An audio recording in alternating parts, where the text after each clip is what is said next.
Hola, ¿qué tal? Muy buenas noches, les saluda Ana Marta Arce, bienvenidos a nuestra edición estelar de 13 Costa Rica Noticias. Les recordamos que nos puede seguir a través de las diferentes redes sociales, nos puede encontrar como 13 Costa Rica Noticias. Y como información importante es que el Ministerio de Obras Públicas y Transportes anunció que la Ruta 32 continuará cerrada hasta el día de mañana, miércoles 1 de diciembre, debido a las condiciones del clima. Vamos de inmediato a hacer un repaso por nuestros titulares.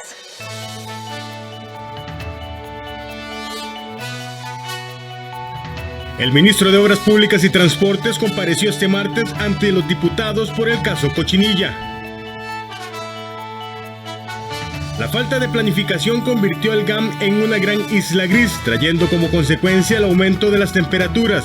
Hoy le presentamos la primera entrega del reportaje Islas Urbanas de la periodista Andrea González. La cartera de turismo sufrió un nuevo cambio. Gustavo Segura renunció como ministro y su puesto será asumido por Gustavo Alvarado. Si tiene préstamos con la tasa de interés internacional LIBOR, tome en cuenta que esta referencia quedará descontinuada a partir de julio del 2023. Iniciamos con las informaciones. El ministro de Transportes, Rodolfo Méndez Mata, se encuentra compareciendo en la comisión que estudia el caso Cochinilla. Nuestro compañero David Roversi se encuentra en el Congreso y nos trae todos los detalles. Adelante, David, buenas noches. Gracias, muy buenas noches, Ana Marta, y a todos los que nos siguen a través de 13 Costa Rica Noticias. El ministro de Obras Públicas y Transportes, Rodolfo Méndez Mata, se encuentra en este momento compareciendo en la comisión de Cochinilla para esclarecer bastantes de los temas que tiene relación con este caso de corrupción en obra pública, de una malversación de 78.000 millones de colones que se empezó a esclarecer desde el pasado 14 de junio, cuando se dieron los allanamientos en el Consejo Nacional de Vialidad. Don Rodolfo ya hizo su exposición hace escasos minutos y decirles parte de lo que él estaba mencionando en la misma. Méndez Mata defendió primero poner a Mario Rodríguez como director del CONAVI por su integridad e indicó lo que también ha dicho Mario Rodríguez, exdirector del CONAVI acá en el Congreso, que es que después de los allanamientos él empezó en contacto con el organismo de investigación judicial para dar cuentas claras de lo que estaba ocurriendo en esta institución. El ministro de Obras Públicas y Transportes también dijo que él sabía de la investigación, pero que no había dicho nada por no entorpecer el trabajo del OIJ. Eso sí, don Rodolfo Méndez Mata ha sido muy claro en indicar que lo que a él hasta la fecha todavía le impresiona y que lo tiene con muchísima incertidumbre es lo del tema de los 78.000 millones de colones que se habían malversado en lo que es el CONAVI en cuanto al tema de obra pública con los temas de mantenimiento y conservación vial. Es algo que ha estado reiterando el ministro en su presentación. También indicó que nunca intervino para la adjudicación de ninguna de las empresas en el tema de conservación y mantenimiento de obra pública, ya que eso estaba suscrito desde el año 2017, antes de que él fungiera como ministro de Obras Públicas y Transportes. Además, habló de los presupuestos extraordinarios de 40.000 y 70.000 millones de colones, que justificó hacerlos en regla con el procedimiento adecuado ante la Asamblea Legislativa, y también negó que los presupuestos extraordinarios fueran para pagar facturas a las empresas involucradas, ya que recordemos que una moción de 22.500 millones de colones que se da en el presupuesto extraordinario por parte de la Comisión de Hacendarios, se ha dicho, y lo dice así también el expediente judicial, era para pagar facturas a la compañía H. Soriz. Vamos a ver en este momento parte de lo que se está viviendo en esta comparecencia del ministro Rodolfo Méndez Mata y los diputados que integran la comisión del caso Cochinilla.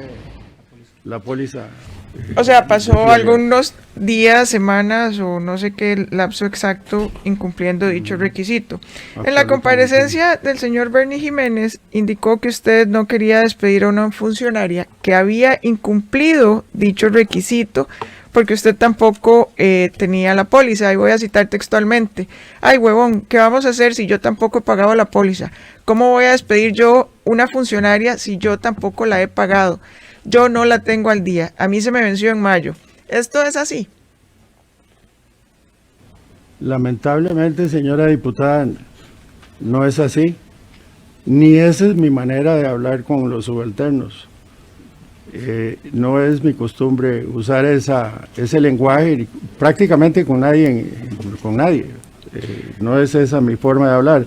Y es tan falso como que existe la resolución 2020-00390 que acredita la investigación que se realizó sobre esa relación de hechos, es decir, sí se atendió y resolvió como correspondía. ¿Cómo la resolvió? Es esta, aquí se la puedo dejar como... No, perfecto, la incorporamos al expediente, pero usted me puede decir cómo la resolvió. ¿La despidió, la sancionó? No, la póliza de la funcionaria nunca dejó de estar vigente en el caso de la funcionaria en cuestión. Y eso fue Recursos Humanos lo que tomó la determinación, no fui yo. Gracias, don Rodolfo. Ahora, sobre los procedimientos abiertos en CONAVI a funcionarios.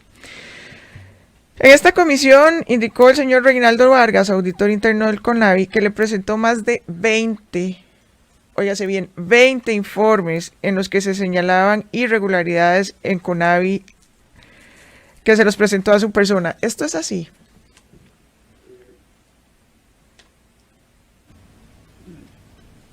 Señora diputada, ya me había referido a eso, pero lo voy a reiterar.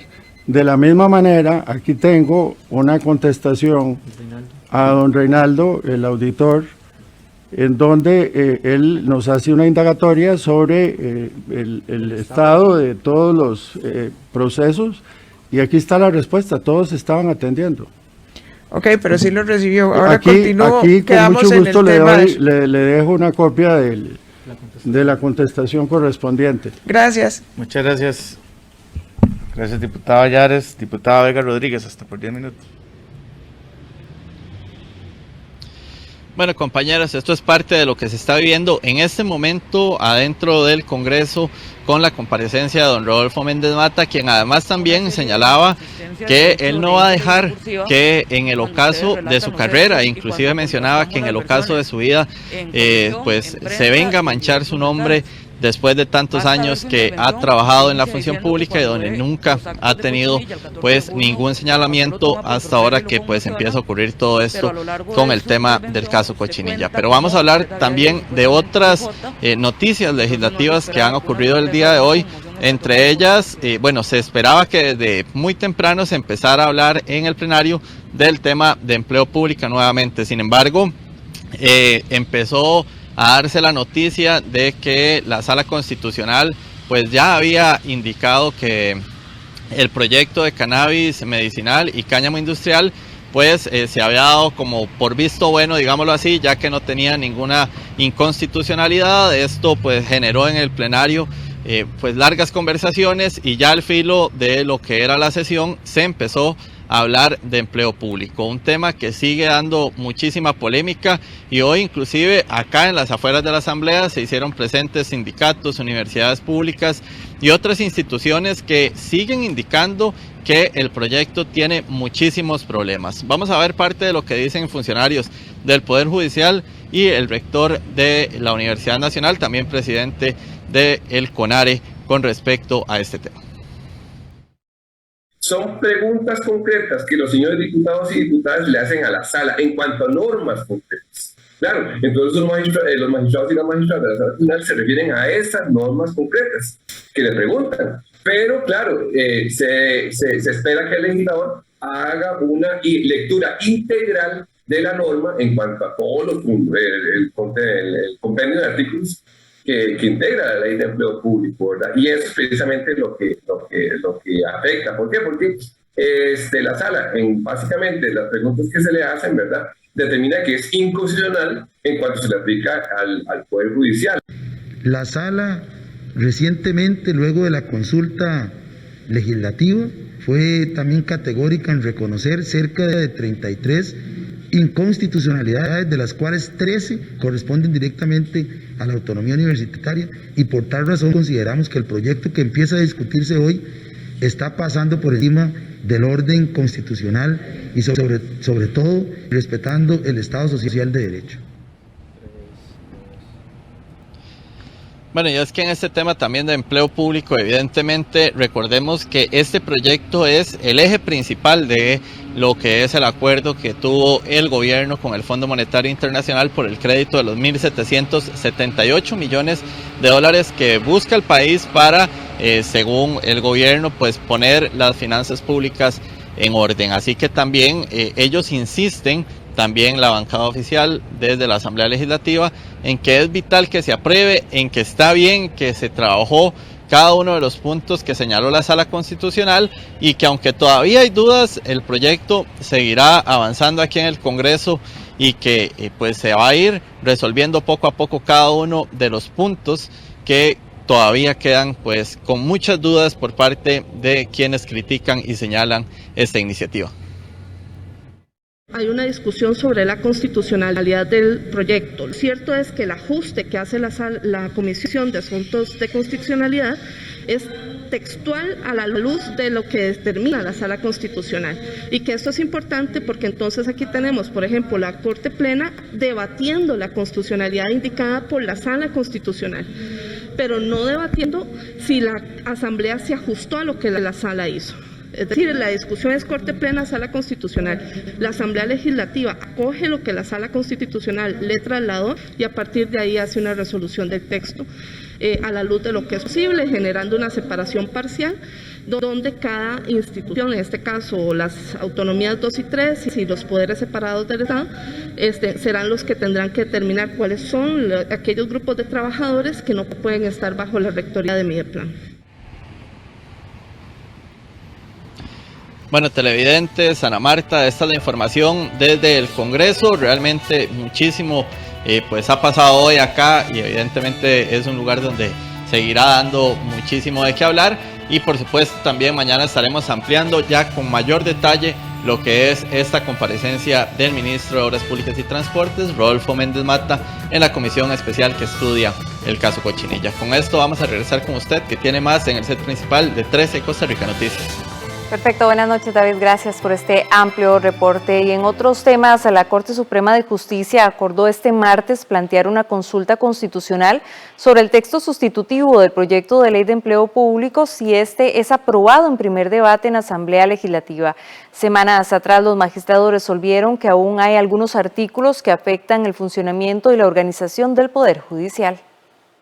18 de los 22 magistrados votaron este martes por enviar una consulta facultativa constitucional el texto sustitutivo de la Ley de Proyecto de Empleo Público 21.336, si este se aprueba en primer debate en la Asamblea Legislativa. La decisión se tomó debido a que todavía hay artículos que afectan el funcionamiento y la organización del Poder Judicial. Uno de esos puntos, y de los principales, son las competencias que tendría Mideplan en un porcentaje de los servidores judiciales. El legislador, en la propuesta a que hacemos referencia, hace omisión de hacer todos los cambios necesarios para evitar que Mideplan tenga esa potestad de dirección, de reglamentación y sobre todo de emisión de directrices en la materia hacia este poder. De alguna forma, entonces, un porcentaje muy significativo de personas servidores siempre mantendrán una relación de dependencia directa en estos temas técnicos con el Mideplan. Ese porcentaje del que el informe hace referencia cuestiona de si se excluye de la ley a la judicatura, es decir, los jueces y juezas, o bien si con ellos también se excluyen a fiscales, defensores públicos y policías judiciales. De acuerdo con un estudio del Poder Judicial, si se excluye solo a los jueces, un 89.8% de los funcionarios judiciales estarían en manos de Mideplan, o sea, 11.625 personas. Agregando los fiscales y defensores públicos en la exclusión, entonces el 79.89% de los funcionarios funcionarios judiciales, es decir, 10.425 estarían en la administración de Mideplan, mientras que también, si se excluyen a los policías judiciales, un 63.93%, o sea, 8.338 personas del Poder Judicial estarían con Mideplan. Ha sido para mí un entrenamiento para afinar qué significa independencia judicial. Pero sí debo decir que en la memoria de mi experiencia, estos son los 2 atentados más serios a la independencia judicial. No dudo que la intención es fiscalista, pero esto está dando una pauta para un estrujamiento del Poder Judicial. No interesa tanto si tiene el Ministerio Público o no lo tiene, ese es otro tema, o tiene la defensa. Pero estas pretensiones son el estrujamiento más serio que yo he visto en mi trayectoria. Los diputados y diputadas que arreglaron, entre comillas, este proyecto, hicieron caso omiso y permanecen estos vicios de inconstitucionalidad. Entonces esperamos que de una vez por todas, con esta consulta que va a hacer la Corte Plena, la Sala Constitucional le dé a entender a los políticos y a los diputados y diputadas de este momento de que el Poder Judicial tiene por mandato constitucional que ser independiente de los demás poderes de la República y que ninguno puede incidir sobre las decisiones que se tomen en este Poder Judicial. La consulta facultativa se basa en el criterio judicial emitido por Corte Plena el 17 de noviembre de este año, donde se indicó que sí afecta al funcionamiento y la organización del Poder Judicial, así como criterios de la Procuraduría General de la República, donde señala posibles vicios de inconstitucionalidades en el último texto de esta iniciativa de ley. El Partido de Liberación Nacional presentó este martes su equipo económico de campaña con el que aseguran sacarán adelante al país desde el punto de vista económico. Dentro de las figuras que se unieron a la campaña destaca el exministro de Presidencia Rodrigo Arias Sánchez.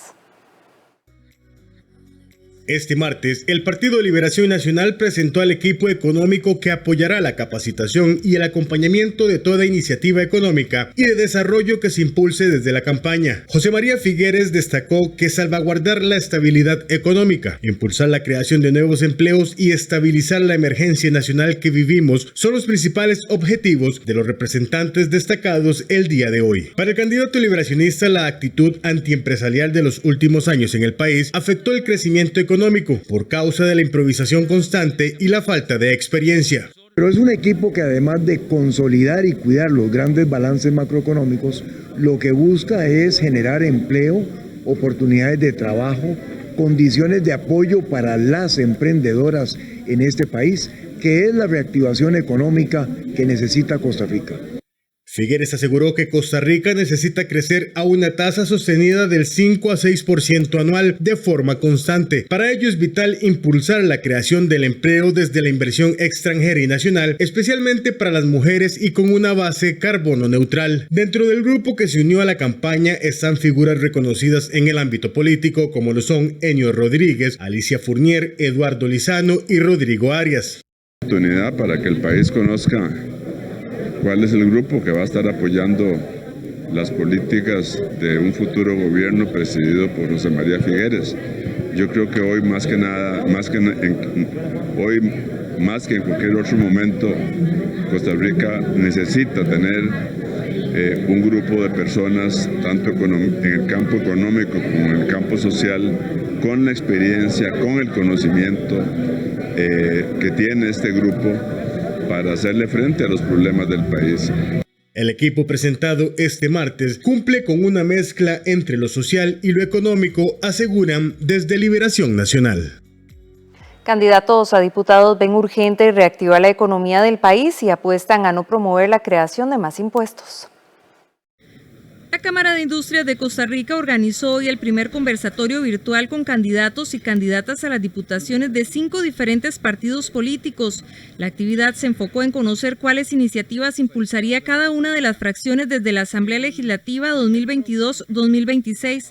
A través del conversatorio, los candidatos mencionaron la importancia y urgencia de la reactivación económica, la reactivación educativa, apoyar al sector productivo para ser más competitivos, entre otros.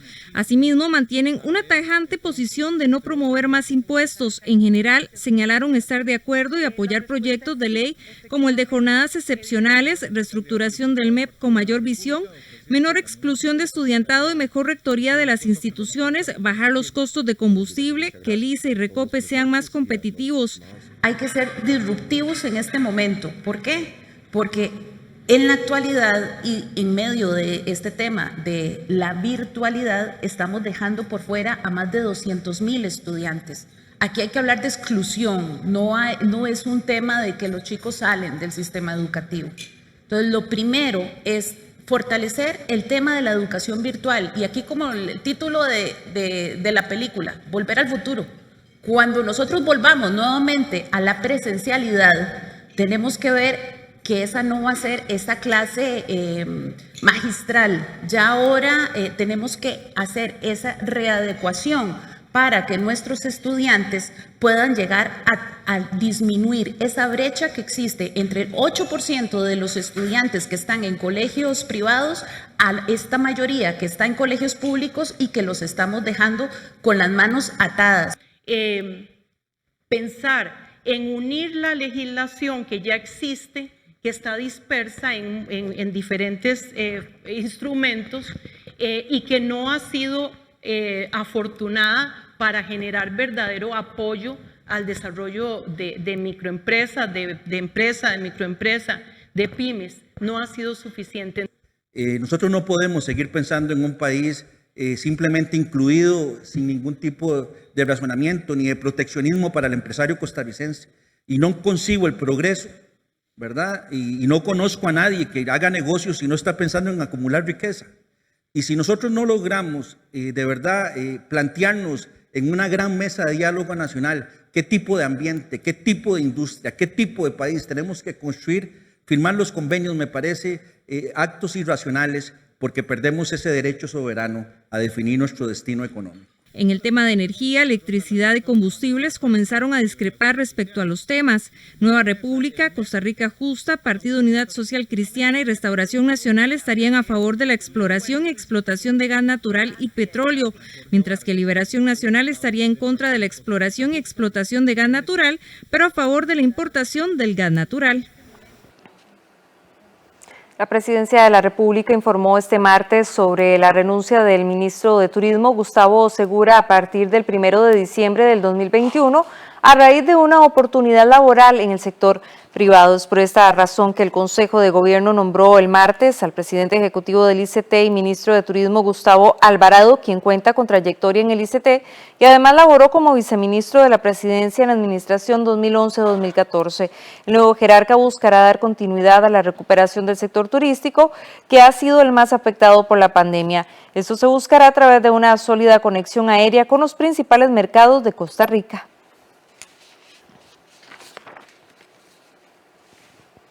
La falta de planificación convirtió al GAM en una gran isla gris, trayendo como consecuencia el aumento de las temperaturas. Al regresar de la pausa, le presentamos la primera entrega del reportaje Islas Urbanas de la periodista Andrea González.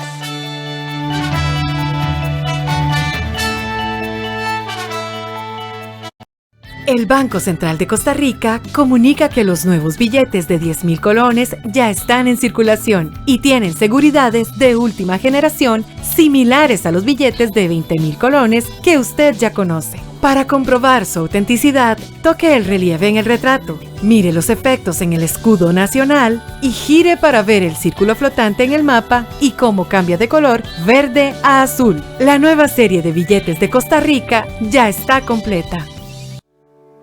Estudia carreras cortas con respaldo estatal en el CUC.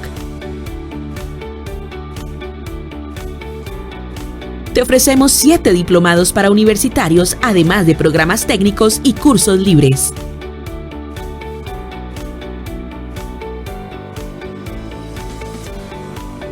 Matrícula abierta.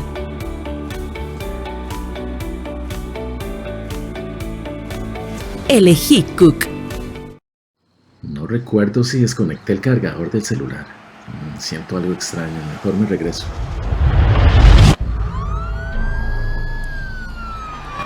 La intuición nunca falla y la prevención tampoco. Tomemos todas las medidas necesarias y protejamos nuestros bienes con un seguro hogar comprensivo del INS. Solicite más información al 800 Tele-INS con su intermediario de seguros o en grupoins.com.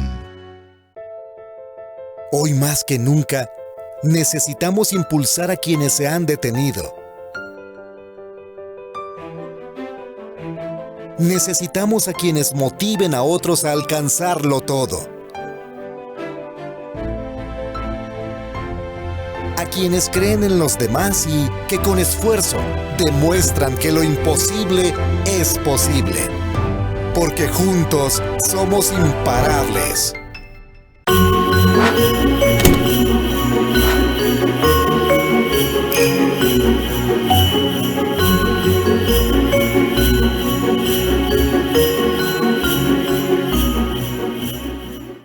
Llegó el BN Showroom Vivienda Virtual, donde encontrarás condiciones especiales, más de 150 proyectos inmobiliarios, empresas proveedoras de materiales y servicios de construcción y asesoramiento 100% en línea. Visítanos. Banco Nacional. Juntos somos progreso. En 13 Costa Rica Televisión apoyamos la democracia, el análisis y la información de primera mano basada en datos y entrevistas a fondo. Durante esta campaña, le proponemos realizar un Zoom electoral para analizar juntos cada detalle de la problemática nacional, conocer quiénes son los candidatos de las diferentes tendencias y sus propuestas. Todo lo que usted necesita saber para realizar un voto informado. Zoom electoral con Ernesto Rivera, Vilma Ibarra, Álvaro Murillo y Gustavo Araya. Zoom electoral. Todos los miércoles de 8 a 10 de la noche, por 13, Costa Rica Televisión y Facebook Live de Costa Rica Noticias.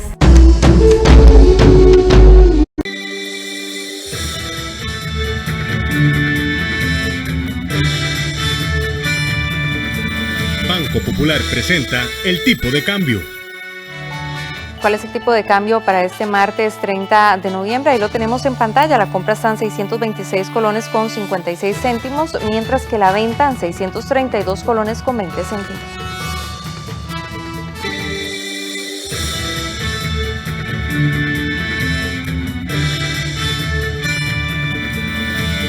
Banco Popular presentó el tipo de cambio. El crecimiento urbano y mal intercambio de zonas verdes por asfalto y concreto ha convertido al gran área metropolitana en una gigante isla gris, lo que ha incrementado las temperaturas del suelo en comparación con zonas más rurales. A este fenómeno se le conoce como islas de color urbano. Lo preocupante es que de seguir por el mismo camino de desarrollo para el 2050 podríamos vivir hasta 208 días de calor extremo y desde ya son las poblaciones más vulnerables quienes llevan la peor parte. Nuestra compañera Andrea González se encuentra en el estudio de 13 Costa Rica Noticias y nos muestra la primera entrega de este trabajo. Muy buenas noches, Andrea. Muy buenas noches, Ana Marta. Muchas gracias por la presentación. Y es que cuando pensamos en una ciudad se nos viene a la mente edificios, calles, carros, pero muy pocas veces tenemos en nuestro mapa mental zonas verdes. Y esto responde a que con el paso de los años hemos sacrificado las áreas naturales de las ciudades y de nuestras propias casas por el supuesto desarrollo. Precisamente el concreto, los edificios, el asfalto de las calles y otros materiales constructivos generan una especie de burbuja de calor que vuelve las ciudades un poco menos confortables y una situación de la que Costa Rica no está excluida. Estudios revelan que si no hacemos absolutamente nada por cambiar, pronto sufriremos temperaturas de calor extremo en los próximos años. Esta es una situación en condiciones límite, nos llevaría a la muerte. Esta es la primera entrega de la serie de reportajes que hemos titulado El GAM, nuestra gran isla de calor urbano.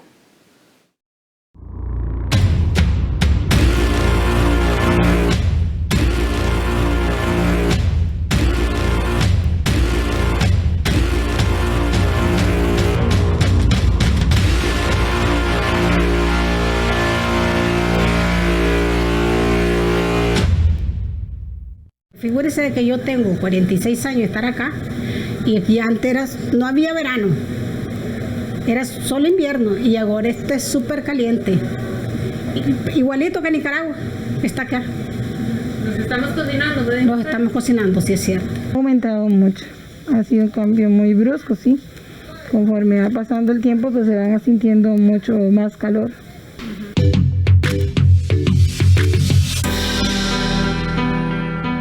Estas no son solo percepciones. El aumento acelerado en las construcciones, las calles asfaltadas, edificios de cemento y el poco espacio verde ha generado aumentos de temperatura del suelo, acentuándose en los corazones de las ciudades y de manera especial en espacios densamente poblados.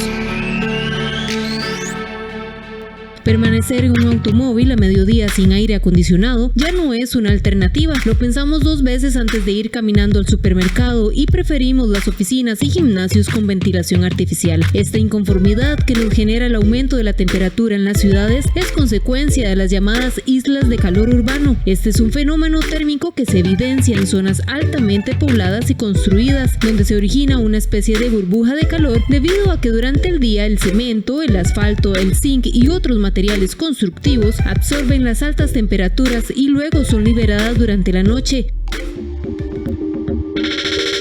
De este modo, la ciudad siempre se mantendrá caliente e incluso a temperaturas mayores que las zonas rurales anexas. En Costa Rica, la principal isla de calor urbano es la gran área metropolitana, una gran mancha de concreto que ha crecido descontroladamente. Efectivamente, la mancha urbana en Costa Rica ha tendido a crecer muy rápidamente a partir de sobre todo los años 90 para acá. O sea, llevamos 30 años de crecimiento sostenido y ha sido un crecimiento hasta hace 10 años atrás, que era un crecimiento esencialmente horizontal, ¿no? El problema, digamos, que estamos comenzando a ver, ¿verdad? Es una planificación que no estuvo basada en una proyección futura de confort y de calidad de vida, la calidad de vida dada por el ambiente. Entonces, por mucho tiempo, digamos, la construcción fue un sinónimo de desarrollo. Hoy nos hemos dado cuenta de que el desarrollo no puede estar desligado de la conservación y la protección de los recursos naturales. En la ciudad de San José, por ejemplo, se estima que el calentamiento se ha incrementado en 0,9 grados Celsius por década desde los años 60. De seguir en la misma línea de desarrollo constructivo y estilo de vida, para el 2050 cantones como San José y Curridabat incrementarán la temperatura del suelo hasta en 4,3 grados centígrados, lo que generaría para ese año 208 días de calor mortal, según el estudio de islas de calor de Curridabat realizado por ese ayuntamiento en conjunto con el Centro Agrónomo Tropical de Investigación y Enseñanza, CATIE.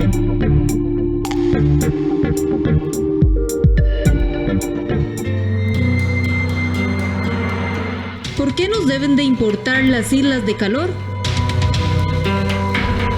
Porque el calor que se acumula en la superficie eleva los niveles de temperatura de los sitios donde vivimos, convirtiéndolos en espacios incómodos que demandan mayor gasto energético, aumentan la contaminación ambiental y afectan la salud, generando estrés, inconformidad, choques de calor, fatiga crónica, entre otros. Además, esa masa gris construida es propicia para olas de calor extremas que podrían provocar incluso la muerte. En todo esto, son los menores de edad y los adultos mayores los más afectados. El Atlas de Servicios Ecosistémicos del GAM, recientemente desarrollado por el Centro Agrónomo Tropical de Investigación y Enseñanza, CATIE, evidenció como las zonas altamente pobladas son las más calientes y las que tienen menos metros cuadrados de áreas verdes por habitante. El estudio de las imágenes satelitales mostró que en el GAM la lista la encabeza el Cantón Central de San José, con un promedio de 44,9 grados centígrados en la superficie entre el 2013 y el 2019, cuando la temperatura de confort para el ser humano es de apenas 25 grados centígrados. Curridabat es de los pocos cantones que cuentan con una investigación detallada sobre el tema. Acá las temperaturas extremas se registran en Tirraces, cuyo origen fue un asentamiento rural y hoy alberga la mayor cantidad de adultos mayores y menores de edad. Además, el acceso a zonas verdes es limitado. Esto pese a que el 42% de Curridabat es zona verde. no es homogéneo en todo el cantón.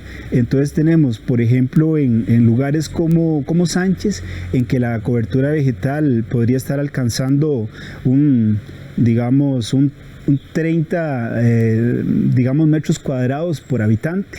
En Tirraces la cobertura anda como en 4 metros cuadrados por habitante. Ajá. Y lo que la Organización Mundial de la Salud recomienda es que esa correlación ande alrededor de 9 o 10 metros cuadrados por habitante. El acceso a espacios verdes y más frescos entonces se relaciona estrechamente con el estrato económico. El ranking nacional de desarrollo distrital ubica a Tirraces en el puesto 206 a nivel nacional, mientras que a pocos kilómetros de distancia está el distrito de Sánchez, pero este ocupa el segundo puesto del mismo listado. Además de la distribución de los espacios verdes, Curridabat también se enfrenta a otra realidad, y es que en su mayoría se trata de propiedades privadas.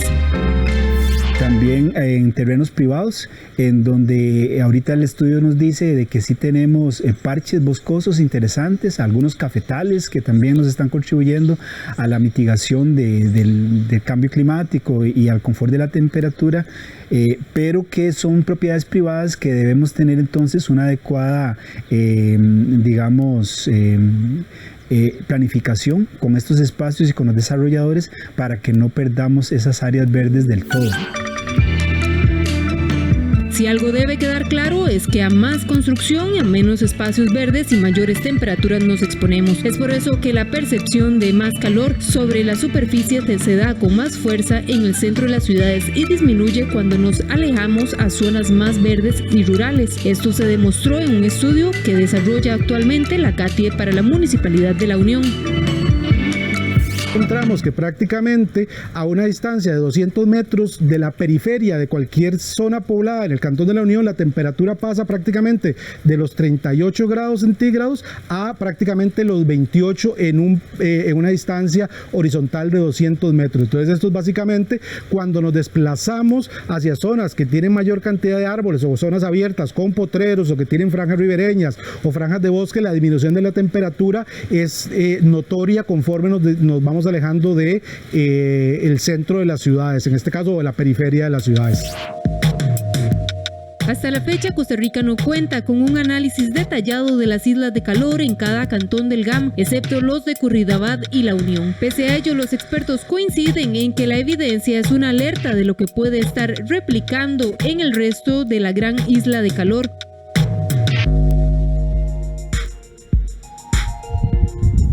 Mañana en una segunda entrega veremos qué está sucediendo en Heredia y por qué áreas como Liberia se podrían volver inhabitables. Además, cuáles son las implicaciones para nuestra salud.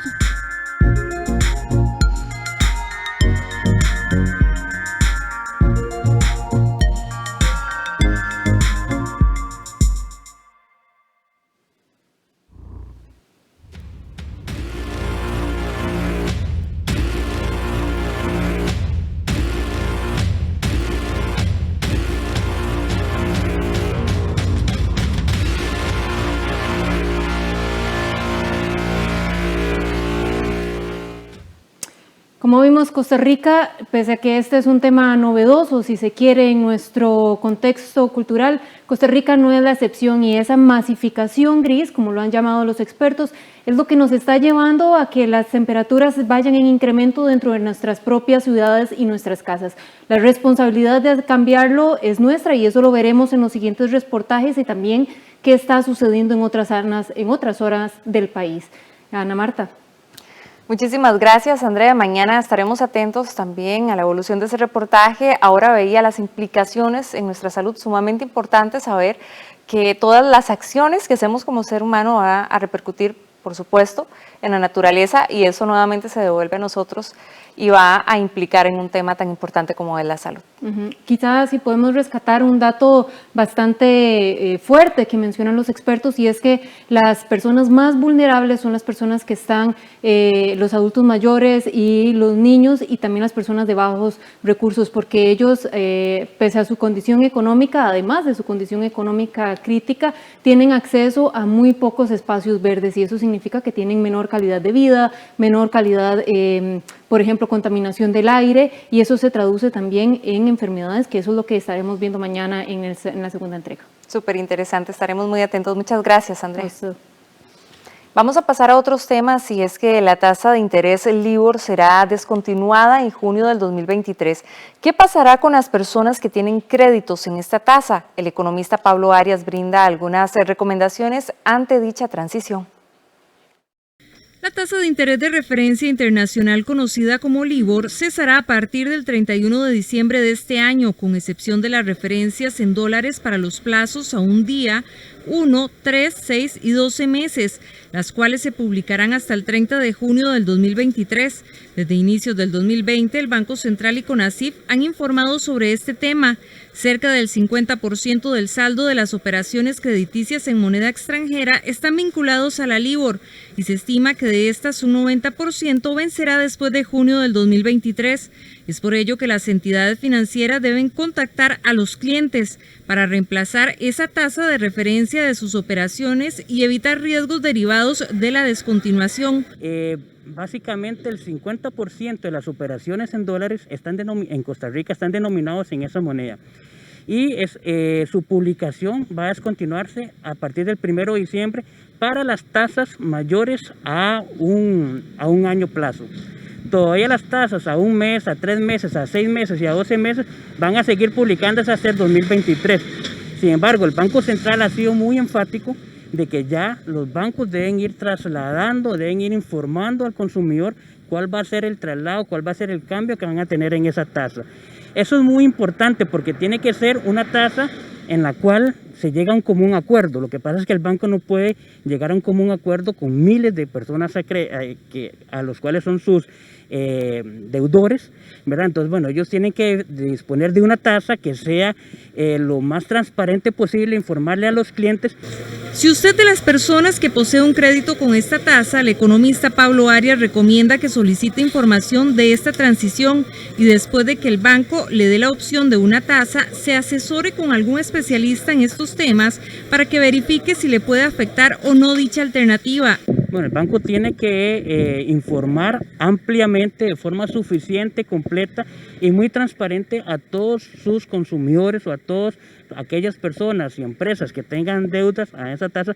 Tiene que explicarle cómo va a ser el cambio, cómo se va a regir, a partir de cuándo, cómo van a ser los cambios, y eventualmente esas personas tienen que llegar a evaluar cuál va a ser el impacto o la afectación que ellos van a llegar a tener en el pago de sus créditos.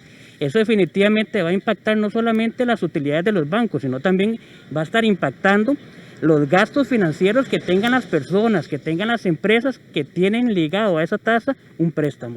Por otra parte, el presidente del Banco Central manifestó que la descontinuación de la LIBOR debe ser atendida con la mayor prioridad, y en ese sentido deberán ejecutarse prontamente acciones claras y técnicamente sustentadas para asegurar la continuidad de las operaciones vinculadas a esa tasa de referencia. Asimismo, el presidente de CONACYT manifestó que se intensificará la supervisión para que los riesgos asociados a la descontinuación de la LIBOR sean gestionados de manera prudente y oportuna por parte de las entidades reguladas. Chile está a las puertas de aprobar el matrimonio igualitario. Al regresar, los detalles de esta y otras informaciones del mundo.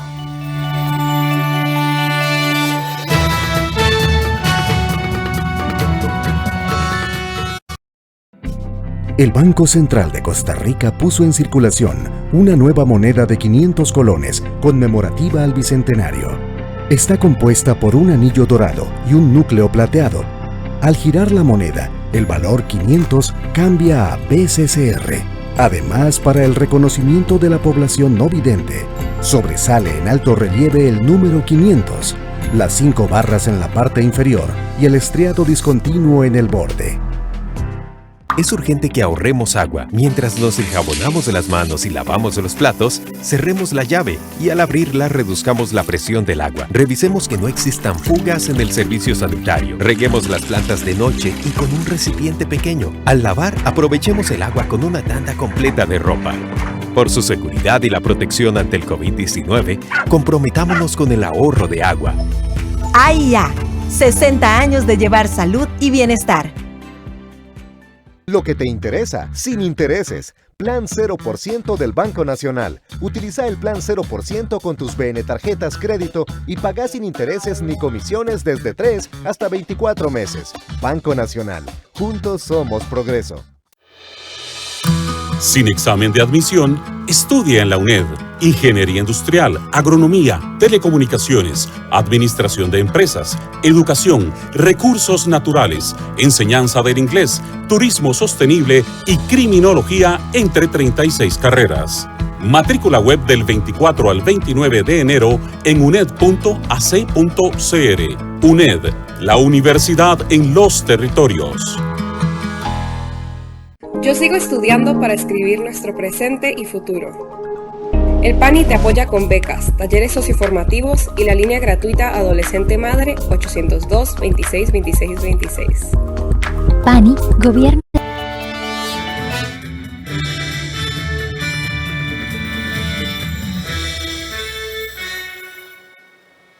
Pasamos de inmediato al ámbito internacional. Chile se encuentra a un paso de aprobar el matrimonio igualitario para sumarse al resto de naciones de América Latina que ya lo avalaron. Chile está a un paso de aprobar el proyecto de ley que legaliza el matrimonio homosexual.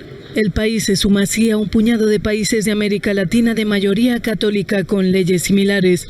El proyecto de ley también permite a las parejas casadas del mismo sexo adoptar niños. Chile, que legalizó las uniones civiles entre personas del mismo sexo en 2015, llevaba esperando este proyecto de ley desde 2017, cuando fue enviado al Congreso por la entonces presidenta socialista Michelle Bachelet. Su sucesor, el conservador Sebastián Piñera, anunció por sorpresa en junio que buscaría la aprobación urgente del proyecto de ley en el Parlamento.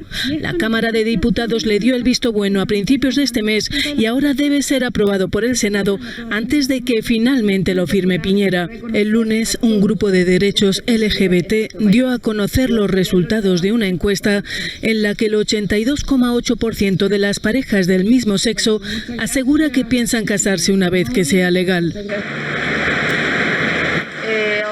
se apruebe, ya que todos tienen el derecho de decidir sobre cómo van a pasar el resto de sus días con la persona que aman. Pero en realidad no es el único derecho al cual ellos deberían tener acceso, porque son seres humanos como todos nosotros, por lo tanto deben tener los mismos derechos civiles y sociales que tenemos todos. A lo mismo, en el fondo todos tenemos el mismo derecho, todos vivimos en el mismo lugar. El proyecto ha contado con la oposición sistemática del bloque más conservador de la derecha gobernante. Sin embargo, ha obtenido el sí mayoritario en un Congreso dominado por la oposición. El tema divide profundamente a los dos candidatos que se dirigen a la segunda vuelta presidencial el 19 de diciembre. Y Alemania podría aprobar la vacunación obligatoria contra la COVID-19 antes de que se acabe el año. Las autoridades están corriendo con más refuerzos y más dosis. Alemania podría aprobar la vacunación obligatoria antes de fin de año. El próximo canciller Olaf Scholz se declaró a favor de esta medida tras su reunión con Angela Merkel el martes. Scholz dijo que podría someter la votación parlamentaria antes de 2022. Algunas regiones ya han solicitado este tipo de medidas. El Reino Unido ha decidido extender a todos los adultos la vacuna de refuerzo y las mascarillas serán de uso obligatorio en los espacios públicos. El primer ministro Boris Johnson dijo que la dosis de refuerzo estará disponible a finales de enero.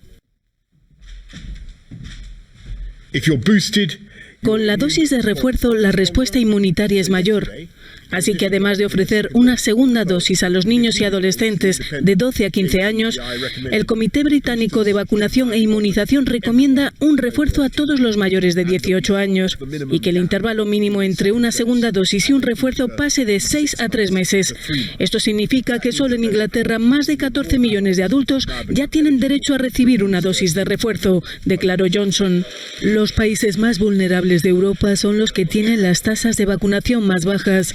En la República Checa, el gobierno está aunando esfuerzos para administrar 1 millón de vacunas de refuerzo contra el virus en una semana. Según las últimas investigaciones, el cierre de las fronteras de Europa con Sudáfrica se produjo ya demasiado tarde. En Países Bajos, los médicos confirmaron la presencia de la variante Omicron hace 10 días, al menos una semana antes de que se detectara el primer caso. El volcán Cumbre Vieja continúa su fuerte actividad y esta vez uno de los nuevos canales lábicos están desbordando sobre la isla de La Palma. Así se desborda uno de los nuevos canales lábicos del volcán Cumbre Vieja. La lava avanza a gran velocidad, según los expertos, y amenaza al barrio de La Laguna. El desborde se ha producido en la zona norte alta de Tacande. El volcán ya ha arrasado casi 1.150 hectáreas. Además, esta madrugada los palmeros han vuelto a sufrir un nuevo enjambre sísmico de 121 terremotos. Uno de ellos ha llegado a magnitud 4,1 a 40 kilómetros de profundidad. La mayoría se han producido en Fuencaliente y en Mazo, mientras La Palma se prepara para un aumento de visitantes a partir de este viernes por el fin de semana largo de la Constitución. Los técnicos del plan de emergencias ya han pedido a los turistas que lleven chalecos reflectantes de noche.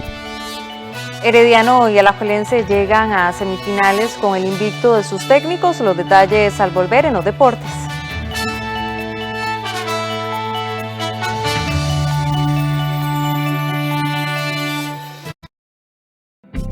El Banco Central de Costa Rica puso en circulación una nueva moneda de 500 colones conmemorativa al Bicentenario. Está compuesta por un anillo dorado y un núcleo plateado. Al girar la moneda, el valor 500 cambia a BCCR. Además, para el reconocimiento